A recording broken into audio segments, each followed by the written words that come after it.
তো নুটু, তুমি যখন আমাদের জন্য এত কিছু করবে, চিন্তা করো না, তোমাকে আমি ভালো দক্ষিণাই দেব।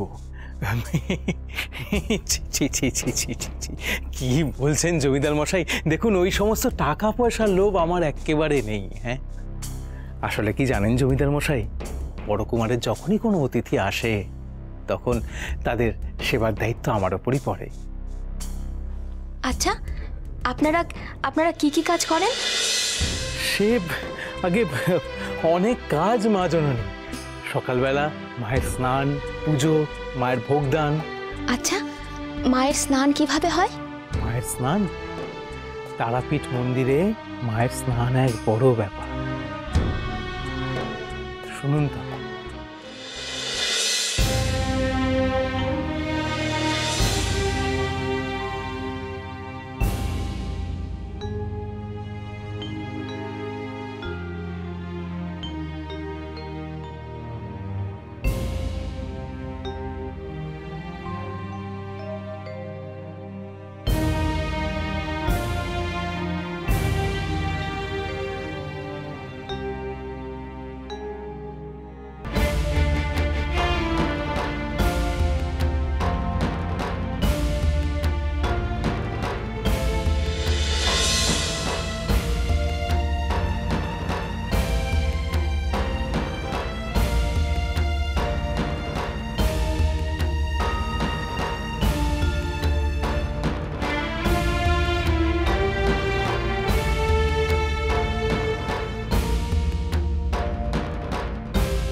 প্রথমে ব্রহ্মশিলাকে দ্বারকা নদীর জলে স্নান করাতে হয়।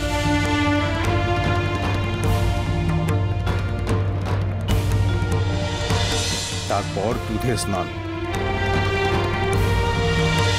তারপর মধু দিয়ে স্নান, তারপর নতুন কাপড়ে ব্রহ্মশিলাকে মুছিয়ে আবার লাল কাপড় থেকে বেদিতে স্থাপন করা হয়। ব্রহ্মশিলাকে তুমি স্নান করাও, তাকে দর্শন করো না? কি বলছেন জমিদার মশাই? ওই পূর্ণ শিলাকে কি দেখতে আছে নাকি? কিন্তু নুটু, আমি তো জেনেছি সেই শিলা দর্শনে মহাপুণ্য অর্জন হয়। তাই? কিন্তু জমিদার মশাই, সেই আদেশ যে কারণ নেই।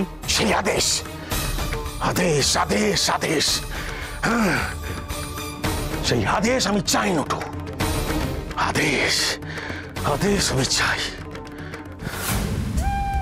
তুমি আমার হয়ে একটা কাজ করে দিতে পারবে? আগে আমি সেই ব্রহ্মশিলা দর্শন করতে চাই। তার জন্য যত টাকা চাই, যত পয়সা চাই, আমি তোমায় দেব। তুমি তুমি সেই টাকা পয়সা নিয়ে দেশে গিয়ে জমি জমা কিনতে পারবে। বলো বলো, তুমি রাজি কিনা? না না না না জমিদার মশাই, না। জমিদার মশাই, আমি আপনার কাছে ক্ষমা চাইছি। আপনি এমন দাবি করবেন না আমার কাছে। আমি পারবো না জমিদার মশাই, আমি কিছুতেই পারবো না। প্রণাম, আমি আসছি, আমি আসছি। এই দেখো, এই থলি ভর্তি মোহর আছে। এত মোহর? হ্যাঁ, এই দেখো, এই দেখো, এই এত মোহর, এই এত মোহর সব তোমার হবে। তুমি তুমি শুধু একটিবারের জন্য আমাকে ব্রহ্মশিলা দর্শন করিয়ে দাও। এই সব মোহর তোমার হবে। আমার? এই এতগুলো মোহর সব আমার? হ্যাঁ নুটু, হ্যাঁ নুটু, তোমার, তোমার। জমিদার মশাই, এতগুলো মোহরের জন্য আপনাকে ব্রহ্মশিলা কেন, আমি আপনাকে বিশ্ব ব্রহ্মাণ্ডও দেখাতে পারি। আসছি জমিদার মশাই।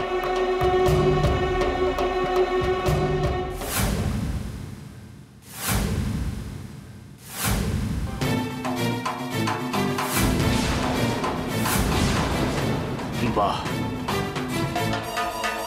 বাহ বাহ বাহ বাহ, তা এটি বুঝি মোহরের থলে? না, জমিদার মশাই যে খুব উদার সে আমি জানি, তা বলে নুটু ভাইকে এতগুলো মোহর দেবেন? আর নুটু ভাই, তুমি সেই মোহরগুলো নিলে?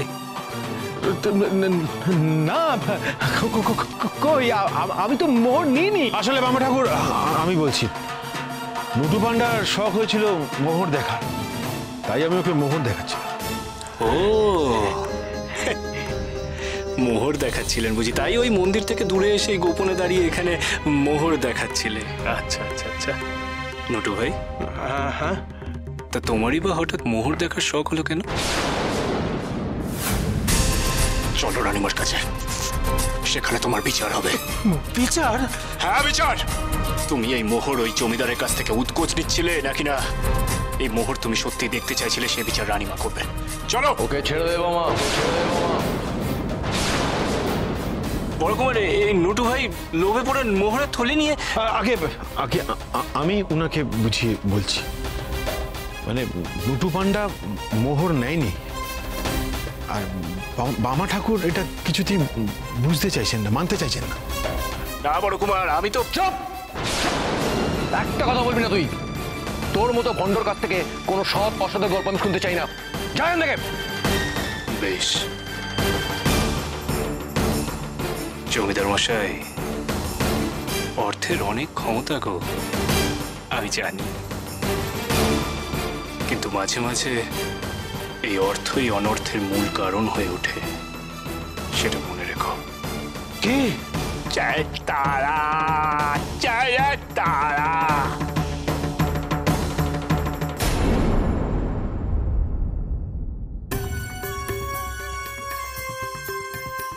আপনি আমার অতিথি, আপনার যদি কোনো অসুবিধা হয় আপনি সরাসরি আমাকে বলবেন। বামাকে ঠাকুর বলে প্রশ্রয় দেবেন না, ও একটা ঠকবাজ। এসো।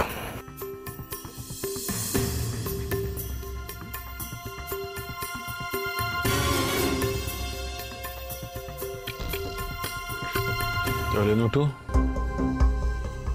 কিভাবে হবে ওই ব্রহ্মশিলা দর্শন? জমিদার মশাই, আমি যখন একবার মোহরের থলে হাতে নিয়েছি, ব্রহ্মশিলা দর্শন তো আপনার হবেই। কাল সোমবার আপনি প্রস্তুত থাকবেন, উষাকালে মায়ের স্নানের সময়।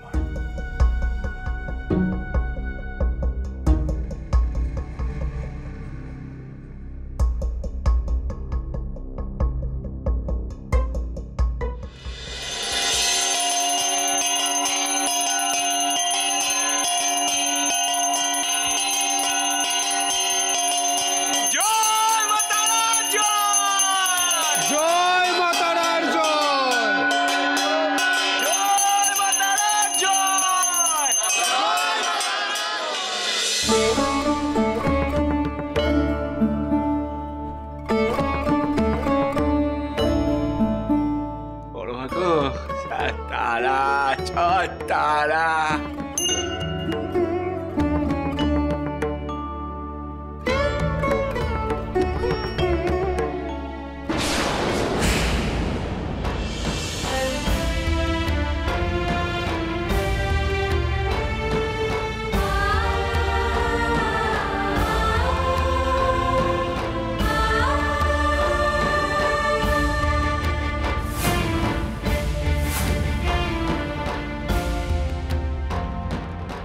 এ কি গো বড় মা, তুমি কি আমাকে দাঁড়াতে বলছো?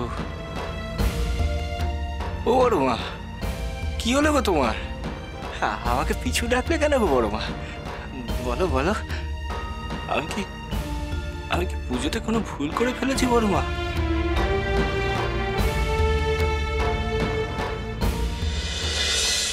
দেবী, আপনার প্রিয় পুত্র বামাকে আসন্ন ক্ষতির ব্যাপারে বলুন।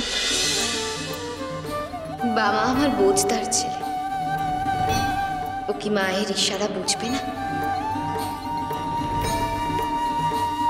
বড়মা, বড়মা, তাহলে কি কোনো বিপদ আসছে বড়মা? কোনো বিপদ আসছে গো?